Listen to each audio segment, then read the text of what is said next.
Good morning all of you. आइए हम लोग आज मैथ का एक बहुत ही महत्वपूर्ण चैप्टर देखते हैं जो कि हर एग्ज़ाम में पूछता है। ठीक है, मैथ के किसी भी कंपटीशन एग्ज़ाम की बात करेंगे, चाहे वो पीएससी का एग्ज़ाम हो, व्यापम का एग्ज़ाम हो, रेलवे का एग्ज़ाम हो, सभी एग्ज़ामों में ये सभी क्वेश्चन पूछते रहते हैं। तो आइए हम लोग डिस्कस करते हैं कुछ टॉपिक के बारे में। ठीक है, सबसे पहले आप लोग देख पा रहे होंगे कि आपके सामने एक क्या है, सर्कल बना हुआ है ना। तो सर्कल में कुछ बिंदु बने हुए हैं। इसको बिंदु को अगर हम लोग डिफाइन करेंगे तो हमको क्या मिलेगा इसमें, है ना। तो बिंदु किसे कहते हैं? तो बिंदु एक ऐसी संरचना होती है जिसकी न तो कोई लंबाई होती है न कोई चौड़ाई होती है ना। यह मात्र क्या होता है, एक स्थिति को दर्शाता है, कहीं पर वह स्थित है, बस। ठीक है, आप वृत्त बनाते हैं तो वृत्त के बीचों बीच में आपको पता रहता है ना कि आप वृत्त बना रहे हैं तो कोई ना कोई तो वृत्त का एक केंद्र होगा। तो उस केंद्र पर एक छोटा सा जो आप अपने पेंसिल के नोक से या पेन के नोक से जो डॉट बनाते हैं, एक बिंदु बनाते हैं, छोटा सा एक आकृति बनाते हैं, उसी को क्या बोलते हैं, बिंदु बोलते हैं। ठीक है, तो आई होप आपको बिंदु समझ में आ गया होगा। आगे हम लोग देखते हैं क्या, रेखा। रेखा क्या बोलेंगे अंग्रेजी में, लाइन, है ना। तो रेखा क्या बोलेंगे, एक ऐसा रास्ता है, एक ऐसा सीधा रास्ता है जो कि आगे और पीछे मूव करता है, आगे भी जाता है और पीछे भी जाता है। ये कहीं पर रुकता नहीं है, इसका स्टॉपेज नहीं है, कहाँ पर एक ख़त्म होगा इसका कोई वो नहीं है। मतलब ये रेखा क्या है, अनंत तक जाता रहेगा। ठीक है, तो इसको क्या बोलेंगे, रेखा। ठीक है, और आगे देखेंगे क्या, रेखाखंड। ठीक है, रेखाखंड, लाइन, सेगमेंट। तो दो बिंदुओं के मध्य, है ना, रेखा का वह निश्चित हो। अब हम लोग रेखा पढ़े अभी, रेखा तो बहुत दूर तक जाता है ना, अनंत, है ना। तो उसी अनंत जाने वाला जो रेखा होता है उसी में कहीं पर हम लोग दो ठो बिंदु को फिक्स कर लेते हैं। ठीक है, जैसे कि आपको चित्र में दिख रहा होगा, क्या दिख रहा होगा कि आपने क्या किया था, ए बी रेखा पहले बनाए थे आप, है ना।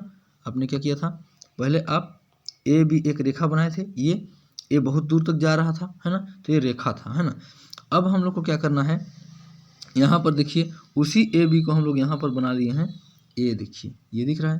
तो ये हम ए बी को तो रेखा बना लिए, लेकिन इसमें पी और क्यू दो ठो क्या दिख रहे हैं आपको, बिंदु दिख रहे हैं, है ना। तो पी से क्यू का जो दूरी है वो फिक्स है। पी से क्यू का दूरी जो है 5 सेंटीमीटर है, तो 5 सेंटीमीटर ही रहेगा, इससे आगे नहीं जाएगा। वो 5 से 6 नहीं होगा ना, 4 नहीं होगा ना, घटेगा ना बढ़ेगा, है ना। तो इस टाइप से जो रेखाखंड इसको कहते हैं, क्या कहते हैं, रेखाखंड। ठीक है, क्योंकि ये जो पूरा ए बी एक रेखा था, बहुत लंबा चौड़ा था, ये अनंत दूरी तक गया था, लेकिन हम लोग इसी बीच में पी और क्यू दो बिंदु बना दिए, दोनों बिंदुओं के बीच में एक लाइन खींच दिए, तो वो 5 सेंटीमीटर है, वो 5 सेंटीमीटर ही रहेगा। इसको क्या बोलेंगे, रेखाखंड। ठीक है, चलिए अब हम आगे देखते हैं क्या, रेखाखंड देख लिए, है ना, रेखा देख लिए और बिंदु देख लिए। ठीक है, अब इसके आगे हम चलते हैं क्या, आपको देखिए यहाँ पर क्या लिखा है, किरण। ठीक है, किरण को अंग्रेजी में क्या बोलेंगे, रे, है ना। तो रे का मतलब क्या है, रे का मतलब ये है कि एक ऐसा संरचना, है ना, जो एक ही दिशा में चलता है और अनंत तक चलता है, वो कभी रुकता ही नहीं है ना। एक ऐसा रेखाखंड जो एक ही दिशा में चलता है और अनंत तक इसको हम लोग बढ़ाते रहेंगे तो ये कभी ख़त्म ही नहीं होगा। तो इसको क्या बोलेंगे हम लोग, किरण बोलेंगे, रे बोलेंगे, है ना। जैसे कि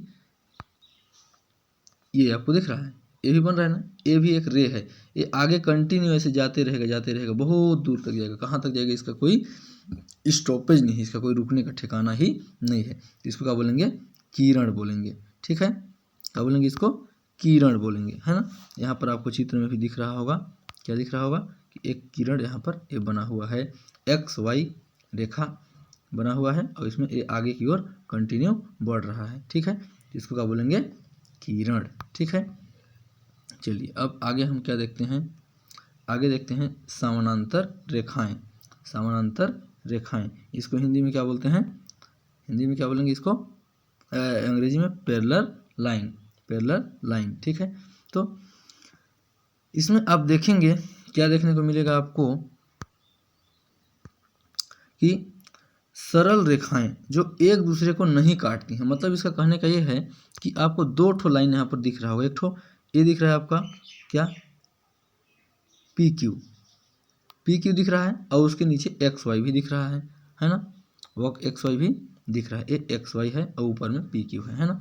तो ये पी क्यू जो है आगे और पीछे दोनों साइड मूव कर रहा है, सीधी रेखा में मूव कर रहा है, और एक्स वाई नीचे में दो ये भी दिख रहा है आपको, तो ये भी मूव कर रहा है ना।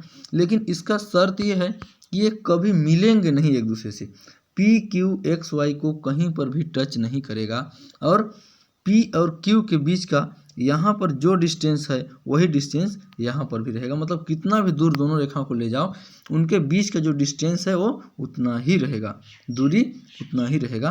तो इस टाइप के जो लाइन बने होते हैं इनको हम लोग क्या बोलते हैं, पैरेलल लाइन। इसको क्या बोलते हैं, समांतर रेखाएं। ठीक है, चलिए इसके आगे आप और देख पा रहे होंगे क्या कि ये रेखा पी क्यू और एक्स वाई के समानांतर हैं तथा इसे P Q parallel X Y से प्रदर्शित करते हैं। ठीक है, तो पैरेलल का एक सिंबल होता है ना, कैसे लिखते हैं हम लोग, जैसे पी क्यू और एक्स वाई, ये आपको यहाँ पर लिखा हुआ मिल जाएगा क्या, ये जो आपको लिखा हुआ दिख रहा है ना, पी क्यू पैरेलल है एक्स वाई पर, मतलब ये जो दो लाइन सीधे सीधे इस टाइप से आपको दिख रहे हैं, ये समानांतर का क्या है, सिंबल है, पैरेलल का क्या है, सिंबल है। ठीक है, तो सिंबल से आप समझ पाएंगे। ठीक है, चलिए ये सिंबल हो गया, तो इसको बोलते हैं समानांतर। उसके बाद लिखा है समपाती रेखाएं। ठीक है, समपाती रेखाएं, कोइंसिडेंट लाइन। ठीक है, तो ऐसी लाइन, अब इसमें देखो दो या दो से अधिक है ना, मोर देन टू और मोर देन टू। तो जब दो या दो से अधिक लाइन एक ही लाइन के ऊपर होते हैं, एक लाइन यहाँ पर आपको देखने को मिल रहा है कि ये लाइन किसी एक बन गया है ना, अब इसी के ऊपर बार बार हम लोग क्या करेंगे, लाइन बनाएंगे। ये भी एक लाइन बन गया, एक बार बना, फिर दो बार बना, फिर तीन बार बना, फिर चार बार बना, पाँच, उसी के ऊपर हम लोग क्या कर रहे हैं, लाइन को ड्रॉ कर रहे हैं, लाइन को उसी के ऊपर बना रहे हैं। तो इस टाइप से जो लाइन बना रहता है उसको क्या बोलते हैं, समपाती। मतलब ये क्या कर रहा है, पहले जो लाइन बना था उसी लाइन के ऊपर बन रहा है, उसी को ढक दे रहा है, फिर बना रहे हैं, फिर ढक रहा है, फिर बना रहे हैं, फिर ढक रहा है ना। तो एक इस टाइप का जो लाइन रहता है इसको क्या बोलते हैं, समपाती रेखाएं, कोइंसिडेंट लाइन। ठीक है, इसके बाद आप आगे देखेंगे, अच्छा इसमें क्या है, ए बी और पी क्यू। देखो मैं ए से बी एक बार बनाया, फिर उसी के ऊपर फिर से बना दिया और नाम दे दिया पी क्यू, फिर उसी के ऊपर बनाऊंगा, उसका नाम मैं आर एस दे दूंगा। ऐसे नाम देते जाऊंगा और बनाते जाऊंगा, लेकिन बनेगा क्या, एक लाइन जो बना है वही लाइन बना रहेगा, दूसरा लाइन नहीं बनेगा, है ना। उसी के ऊपर लाइन के ऊपर लाइन, लाइन के ऊपर लाइन बनेगा। ठीक है, तो संरचना में कोई परिवर्तन नहीं होगा, है ना। तो इस टाइप से जो रेखाएं होती हैं इनको क्या बोलते हैं, समपाती रेखाएं, कोइंसिडेंट लाइन। ठीक, आइए अब हम लोग आगे देखते हैं। आगे क्या है आपके पास, प्रतिच्छेदी रेखाएं, इंटरसेक्टिंग लाइन। इंटरसेक्टिंग लाइन क्या बोलता है कि यदि दो रेखाएं एक दूसरे को किसी एक बिंदु पर काटती हैं तो रेखाएं प्रतिच्छेदी रेखाएं कहलाती हैं, इंटरसेक्टिंग लाइन कहलाती हैं, है ना। अब यहाँ पर बिंदु एक ओ भी दिख रहा है आपको, उसी ओ को हम लोग क्या नाम दे देंगे, ओ को क्या नाम दे देंगे, इंटरसेक्टिंग पॉइंट। यहाँ पर एक ओ दिख रहा है आपको बीच में, पॉइंट है ना, एक पॉइंट है, उसी पॉइंट को क्या बोलेंगे, इंटरसेक्टिंग पॉइंट। ठीक है, तो आपको पी क्यू एक रेखा दिखा है, बना हुआ है ना, पी क्यू क्या है, एक रेखा बना है, ये देखिए पी क्यू बना है ना। तो पी क्यू को कौन काट रहा है, आर एस। ये आर एस जो है क्या कर रहा है, पी क्यू को काट दे रहा है, काट रहा है। तो एक कटान बिंदु मिल रहा है ना, प्रतिच्छेदी बिंदु मिल रहा है, इंटरसेक्टिंग पॉइंट मिल रहा है, उसको हम लोग ओ नाम देंगे। अब इस टाइप से जो रेखाएं काटती हैं उसको क्या बोलते हैं, प्रतिच्छेदी रेखा बोलते हैं। ठीक है, तो मतलब हमारे पास पी क्यू एक लाइन था और आर एस ने उसको काटा, ये लाइन पहले से बना था, आर एस ने काट दिया, जब काट दिया तो एक कटान बिंदु मिला, इंटरसेक्टिंग पॉइंट मिला, इसको हमने ओ नाम दिया। ठीक है, अब ये जो रेखाएं हैं एक दूसरे के क्या हैं, ये प्रतिच्छेदी रेखाएं हैं। ठीक है, चलिए आगे देखते हैं।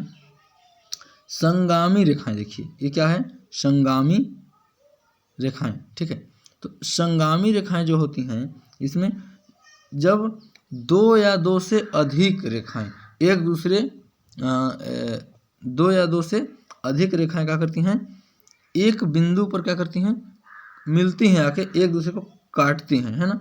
ठीक है, आइए इसको हम लोग चित्र से समझने की कोशिश करते हैं। ठीक है, आई होप आपको ये चित्र दिख रहा होगा ना, क्या दिख रहा होगा, ये संगामी रेखाएं का जो ये चित्र बना हुआ दिखेगा। इसमें क्या है, हम लोग इससे पहले जो पढ़े थे उसमें हम लोग प्रतिच्छेदी रेखा देखे थे ना, एक कोई रेखा बना हुआ था और दूसरा रेखा उसको काट रहा था, तो जो कटान बिंदु मिल रहा था उसको प्रतिच्छेदी बिंदु कह रहे थे, इंटरसेक्टिंग पॉइंट कह रहे थे।